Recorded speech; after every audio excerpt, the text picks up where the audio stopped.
আমার কথায় নয়, ঈশ্বরের কথাই জগতের মানুষের আমায় উপহাস করে বলে, পাগলে কি না বলে, ছাগলে কি না খায়। তারা সকলে জগতের থেকেই, আর সেই জন্যে তারা যা বলে তা জাগতিক কথা এবং জগতের মানুষই ওদের কথা শোনে। আমরা ঈশ্বরের থেকেই, ঈশ্বরকে যে জানে সে আমাদের কথা শোনে, যে ঈশ্বরের থেকে নয় সে আমাদের কথা শোনে না। এর মাধ্যমেই আমরা সত্যের আত্মাকে ও ভণ্ড আত্মাকে চিনতে পারি। সাবধান থেকো, কেউ যেন দর্শনবিদ্যা ও ফাঁকির ছলনার দ্বারা তোমাদের বিশ্বাস থেকে সরিয়ে না নিয়ে যায়।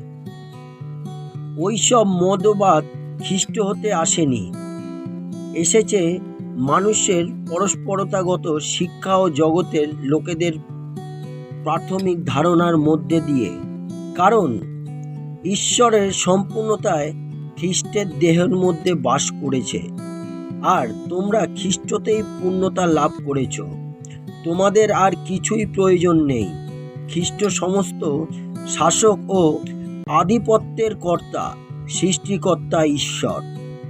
ধৈর্যে অবিরাম, অসীম প্রেমপূর্ণ পিতার জয় হোক। হালেলুয়া, জয় যিশু। বাবা, যারা আপনার থেকে নয় তাদের সামনে বা পেছনে আপনার সত্য স্থির থাকতে সাহায্য করুন। দর্শনবিদ্যা ও ফাঁকির ছলনাতে আমাদের ধৈর্যের বৃদ্ধি করুন। ঈশ্বর আমাদের প্রার্থনা শোনার জন্যে প্রত্যাশায় আগাম ধন্যবাদ জানাই। জয় যিশুর জয় হোক। আমেন।